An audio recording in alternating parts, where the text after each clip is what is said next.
Jon. Jon was showing Darion how best to deliver a side stroke when the new recruit entered the practice yard. "Your feet should be farther apart," he urged. "You don't want to lose your balance. That's good. Now, pivot as you deliver the stroke. Get all your weight behind the blade." Darion broke off and lifted his visor. "Seven gods," he murmured. "Would you look at this, Jon?" Jon turned. Through the eye slit of his helm, he beheld the fattest boy he had ever seen standing in the door of the armory. By the look of him, he must have weighed 20 stone. The fur collar of his embroidered surcoat was lost beneath his chins. Pale eyes moved nervously in a great round moon of a face, and plump, sweaty fingers wiped themselves on the velvet of his doublet. They told me I was to come here for training," he said to no one in particular. "A lordling," Pip observed to Jon. "Southern, most like near Highgarden." Pip had travelled the 7 kingdoms with a mummer's trope, and bragged that he could tell what you were and where you'd been born just from the sound of your voice. A striding huntsman had been worked in scarlet thread upon the breast of the fat boy's fur-trimmed surcoat. Jon did not recognize this sigil. Sir Alistair Thorne looked over his new charge and said, "It would seem they have run short of poachers and thieves down south. Now they send us pigs to man the wall. Is fur and velvet your notion of armour, my lord of Ham?" It was soon revealed that the new recruit had brought his own armour with him. Padded doublet, boiled leather, mail and plate and helm, even a great wooden leather shield blazoned with the same striding huntsman he wore on his surcoat. As none of it were black, however, Sir Alistair insisted that he re-equip himself from the armory. That took half the morning. His girth required Donal Noy to take apart a mail hauberk and refit it with leather panels at the sides. To get a helm over his head, the armourer had to detach the visor. His leathers bound so tightly around his legs and under his arms that he could scarcely move. Dressed for battle, the new boy looked like an overcooked sausage about to burst its skin. "Let's hope you're not as inept as you look," Sir Alistair said. "Halder, see what Sir Piggy can do." Jon Snow winced. Halder had been born in a quarry, an apprentice as a stonemason. He was 16, tall and muscular, and his blows were as hard as any Jon had ever felt. "This will be uglier than a whore's arse," Pip muttered, and it was. The fight lasted less than a minute before the fat boy was on the ground, his whole body shaking, as blood leaked through his shattered helm and between his pudgy fingers. "I yield!" he shrilled. "No more, I yield! Don't hit me!" Rast and some of the other boys were laughing. Even then, Sir Alistair would not call an end. "On your feet, Sir Piggy!" he called. "Pick up your sword." When the boy continued to cling to the ground, Thorne gestured to Halder. "Hit him with the flat of your blade until he finds his feet." Halder delivered a tentative smack to the foe's upraised cheeks. "You can hit harder than that," Thorne taunted. Halder took hold of his longsword with both hands and brought it down so hard that the blow split leather, even on the flat. The new boy screeched in pain. Jon Snow took a step forward. Pip laid a mailed hand on his arm. "Jon, no!" the small boy whispered with an anxious glance at Sir Alistair Thorne. "On your feet!" Thorne repeated. The fat boy struggled to rise, slipped, and fell heavily again. "Sir Piggy is starting to grasp the notion," Sir Alistair observed. "Again!" Halder lifted the sword for another blow. "Cut off a ham!" Rast urged, laughing.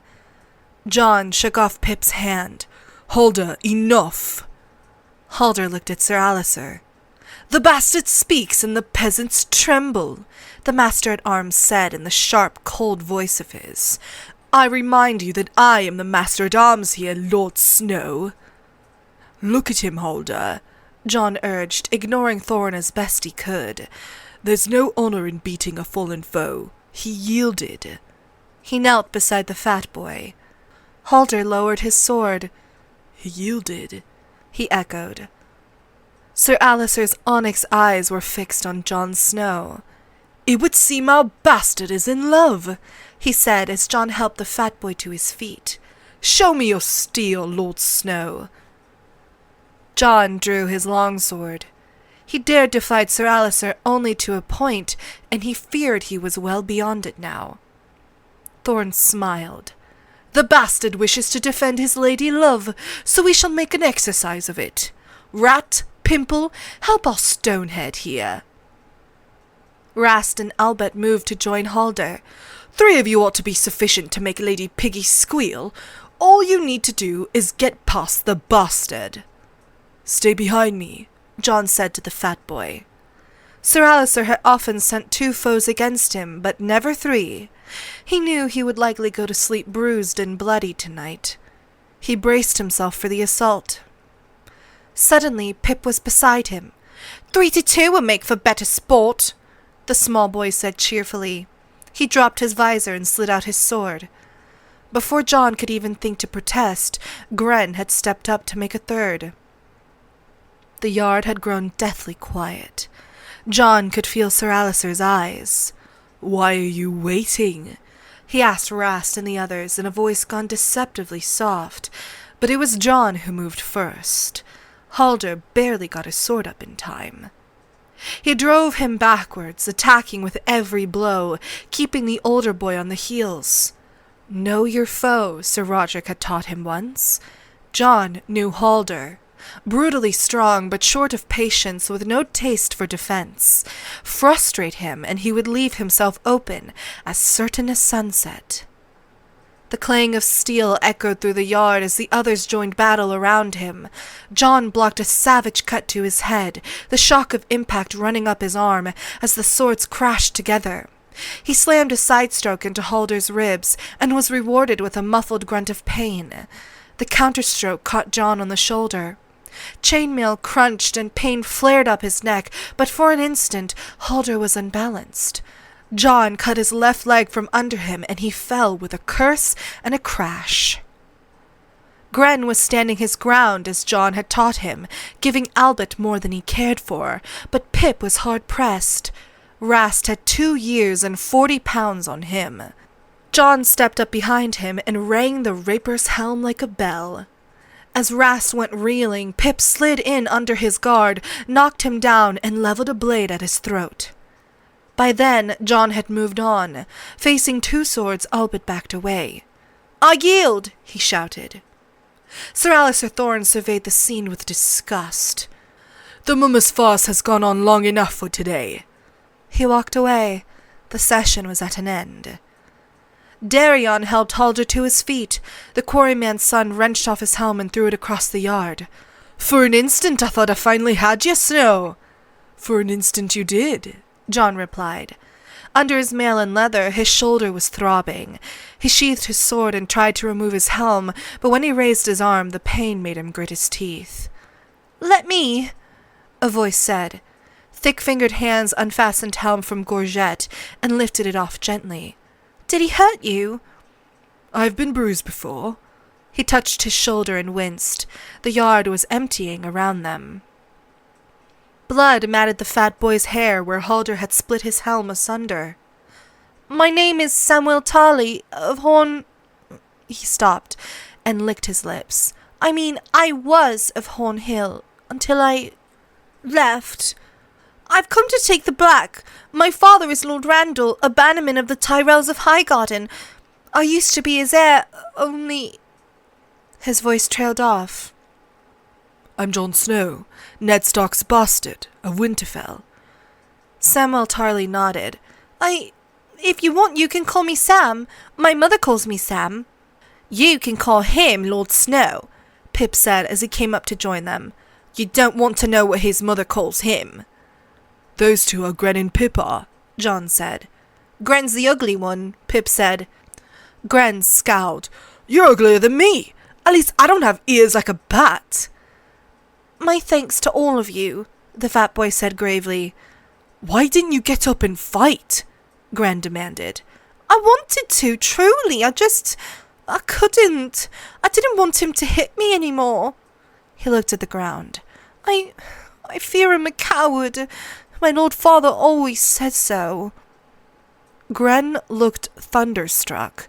Even Pip had no words to say to that, and Pip had words for everything. What sort of man would proclaim himself a coward?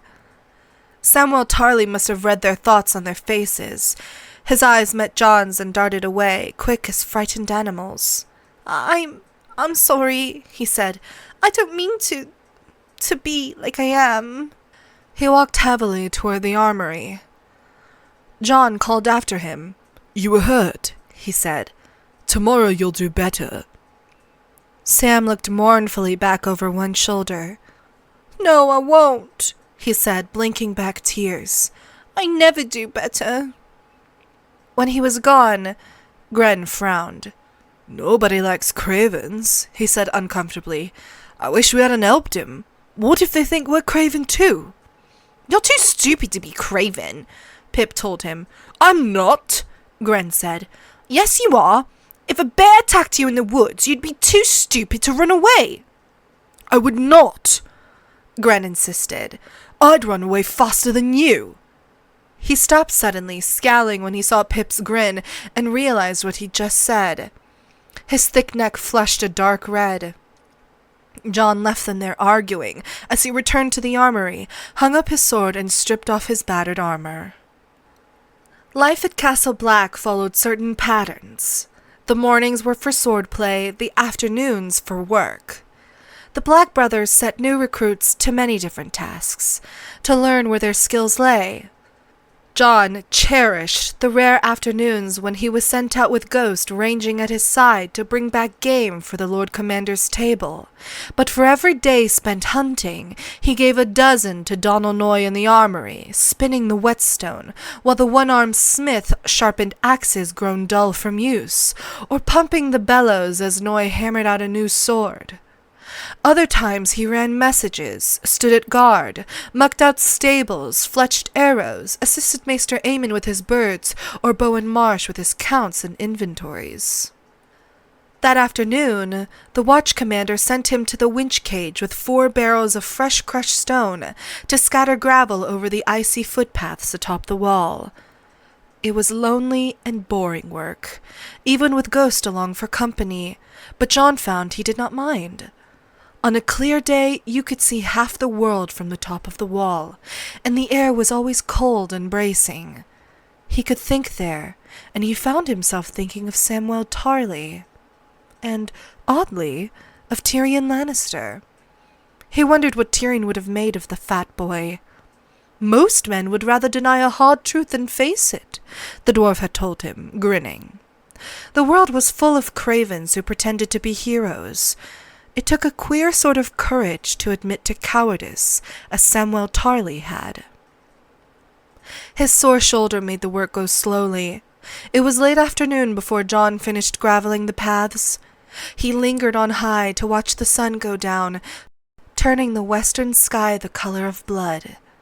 Finally, as dusk was settling over the north, Jon rolled the empty barrels back into the cage and signaled the winchmen to lower him. The evening meal was almost done by the time he and Ghost reached the common hall. A group of the Black brothers were dicing over mulled wine near the fire. His friends were at the bench nearest the west wall, laughing. Pip was in the middle of a story. The mummer's boy with the big ears was a born liar with 100 different voices, and he did not tell his tales so much as live them, playing all the parts as needed, a king one moment and a swineherd the next. When he turned into an alehouse girl or a virgin princess, he used a high falsetto voice that reduced them all to tears of helpless laughter, and his eunuchs were always eerily accurate caricatures of Sir Alistair. Jon took as much pleasure from Pip's antics as anyone, yet that night he turned away and went instead to the end of the bench, where Samwell Tarly sat alone, as far from the others as he could get. He was finishing the last of the pork pie the cooks had served up for supper, when Jon sat down across from him. The fat boy's eyes widened at the sight of Ghost.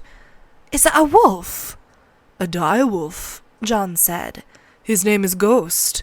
The dire-wolf is the sigil of my father's house." Ours is a striding huntsman, Samuel Tarley said. Do you like to hunt? The fat boy shuddered. I hate it. He looked as though he was going to cry again. What's wrong now? Jon asked him. Why are you always so frightened? Sam stared at the last of his pork pie and gave a feeble shake of his head, too scared to even talk. A burst of laughter filled the hall. Jon heard Pip squeaking in a high voice. He stood. Let's go outside. The round fat face looked up at him, suspicious. Why? What will we do outside? Talk, Jon said. Have you seen the wall? I'm fat, not blind, Samuel Tarley said. Of course I saw it. It's 700 feet high. Yet he stood up all the same, wrapped a fur-lined cloak over his shoulders, and followed Jon from the common hall, still wary, as if he suspected some cruel trick was waiting for him in the night. Ghost padded along beside them. I never thought it would be like this, Sam said as they walked, his words steaming in the cold air. Already he was huffing and puffing as he tried to keep up. All the buildings are falling down, and it's so... cold? A hard frost was settling over the castle, and Jon could hear the soft crunch of grey weeds beneath his boots. Sam nodded miserably. I hate the cold, he said. Last night I woke up in the dark, and the fire had gone out, and I was certain I was going to freeze to death by morning. It must have been warmer where you come from. I never saw snow until last month. We were crossing the Barrowlands, me and the men my father sent to see me north, and this white stuff began to fall like a soft rain. At first, I thought it was so beautiful, like feathers drifting from the sky, but it kept on and on until I was frozen to the bone. The men had crusts of snow in their beards and more on their shoulders, and still it kept coming. I was afraid it would never end. Jon smiled. The wall loomed before them, glimmering palely in the light of the half-moon. In the sky above, the stars burned clear and sharp. Are they going to make me go up there? Sam asked. His face curdled like old milk as he looked up at the great wooden stairs. I'll die if I have to climb that. There's a winch, Jon said, pointing. They can draw you up in a cage. Samuel Tarley sniffed. I don't like high places. It was too much. Jon frowned, incredulous. Are you afraid of everything? He asked. I don't understand. If you are truly so craven, why are you here? Why would a coward want to join the Night's Watch? Samuel Tarley looked at him for a long moment, and his round face seemed to cave in on itself. He sat down on the frost-covered ground and began to cry, huge, choking sobs that made his whole body shake. Jon Snow could only stand and watch. Like the snowfall on the Barrowlands, it seemed the tears would never end. It was Ghost who knew what to do. Silent as shadow, the pale direwolf moved closer and began to lick the warm tears off Samuel Tarley's face. The fat boy cried out, startled, and somehow in a heartbeat, his sobs turned to laughter. Jon Snow laughed with him. Afterward, they sat on the frozen ground, huddled in their cloaks with Ghost between them. Jon told the story of how he and Rob had found the pups newborn in the late summer snows. It seemed 1,000 years ago now.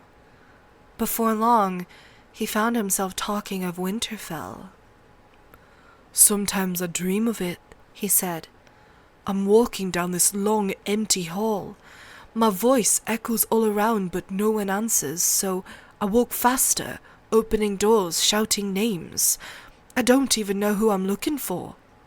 Most nights it's my father, but sometimes it's Rob instead, or my little sister Arya, or my uncle. The thought of Benjen Stark saddened him. His uncle was still missing.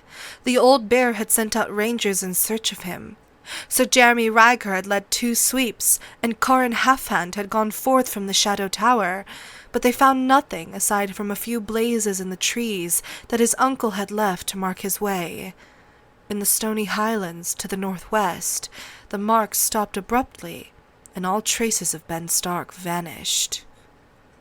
"Do you ever find anyone in your dreams?" Sam asked. Jon shook his head. "No one. The castle is always empty." He had never told anyone of the dream, and he did not understand why he was telling Sam now, yet somehow it felt good to talk of it. "Even the ravens are gone from the rookery, and the stables are full of bones. That always scares me. I start to run then, throwing open doors, climbing the tower 3 steps at a time, screaming for someone, anyone.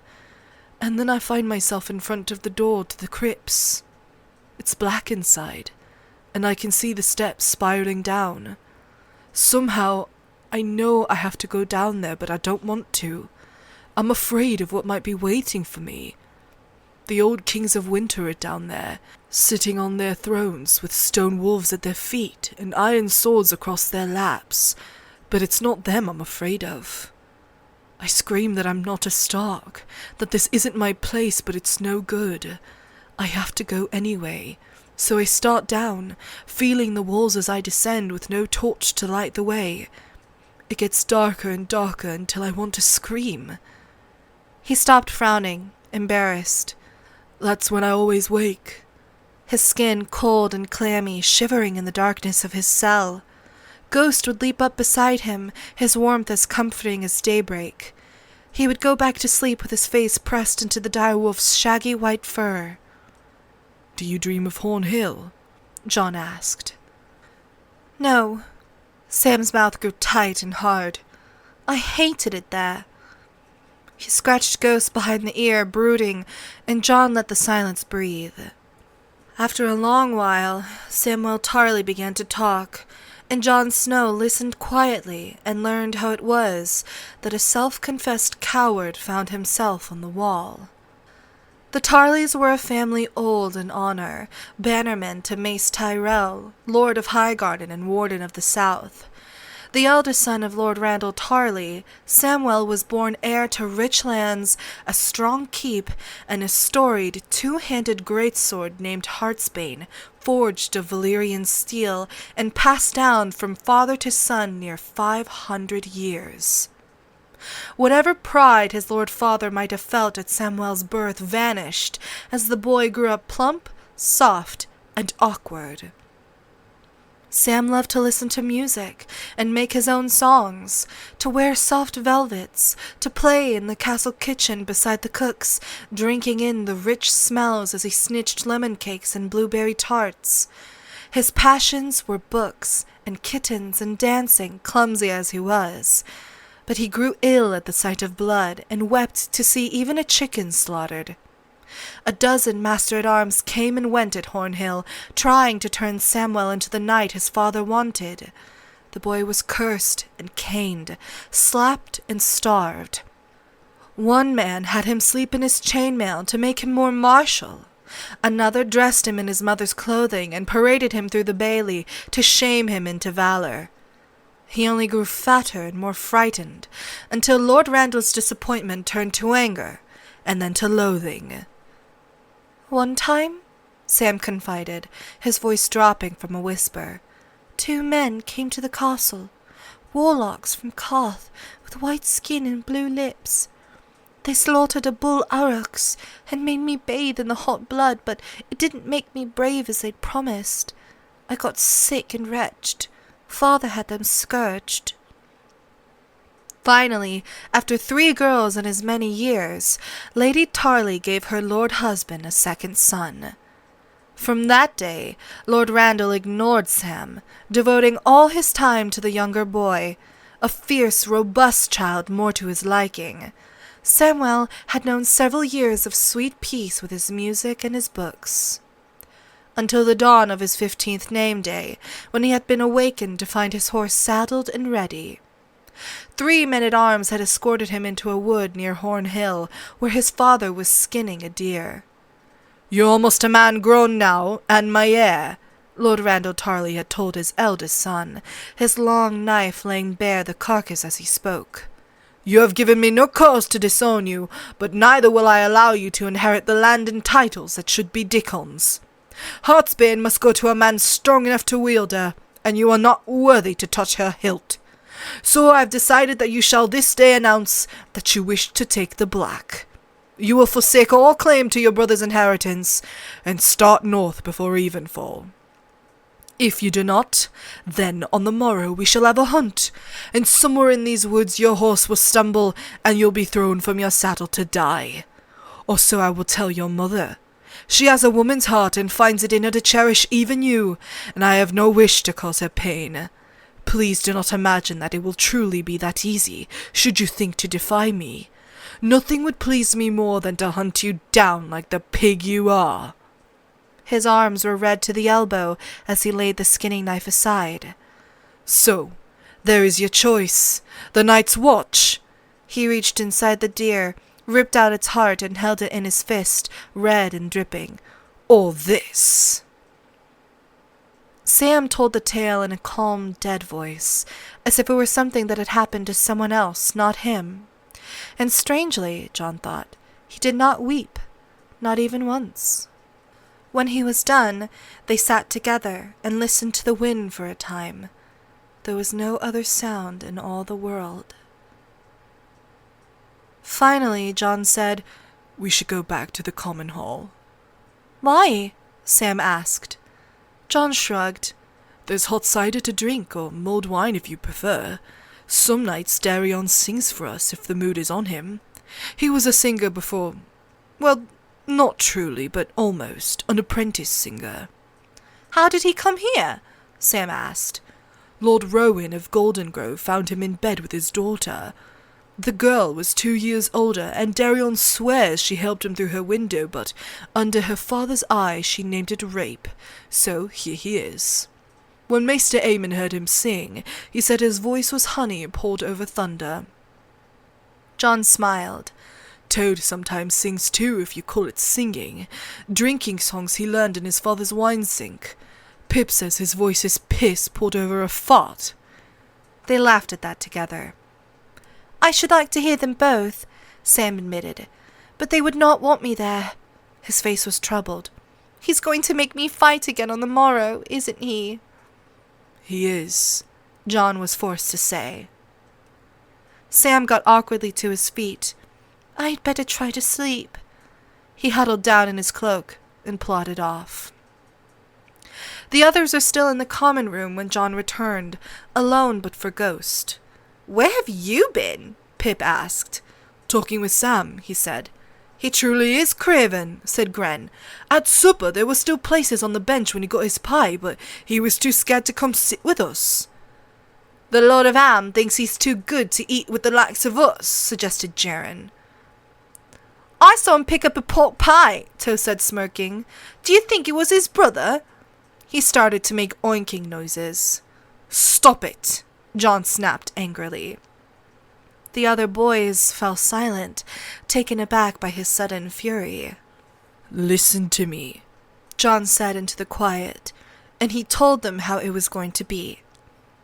Pip backed him, as he'd known he would, but when Halder spoke up, it was a pleasant surprise. Gran was anxious at first, but John knew the words to move him. One by one, the rest fell in line. John persuaded some, cajoled some, shamed the others, made threats where threats were required. At the end, they had all agreed. All but Rast. "You girls do as you please," Rast said. "But if Thorn sends me against Lady Piggy, I'm going to slice me off a rasher of bacon." He laughed in John's face and left them there. Hours later, as the castle slept, 3 of them paid a call on his cell. Gren held his arms while Pip sat on his legs. John could hear Rast's rapid breathing as Ghost leapt onto his chest.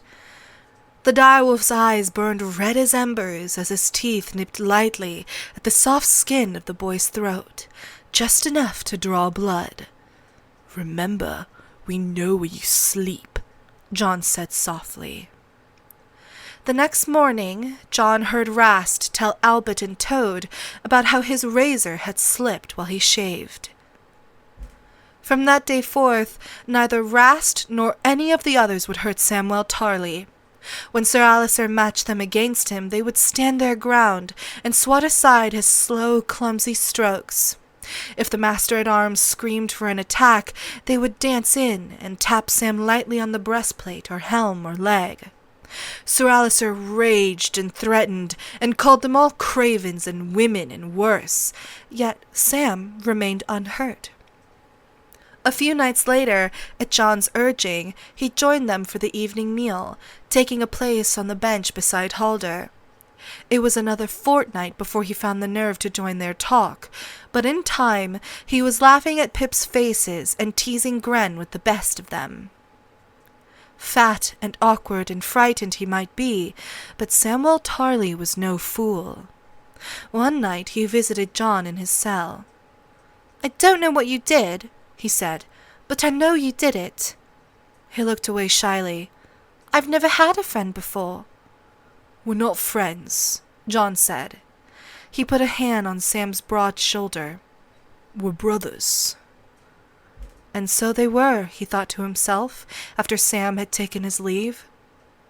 Robb and Bran and Rickon were his father's sons, and he loved them still, yet Jon knew he had never truly been one of them. Catelyn Stark had seen to that. The grey walls of Winterfell might still haunt his dreams, but Castle Black was his life now, and his brothers were Sam and Gren and Halder and Pip, and the other cast-outs who wore the black of the Night's Watch. "My uncle spoke truly," he whispered to Ghost. He wondered if he would ever see Benjen Stark again, to tell him.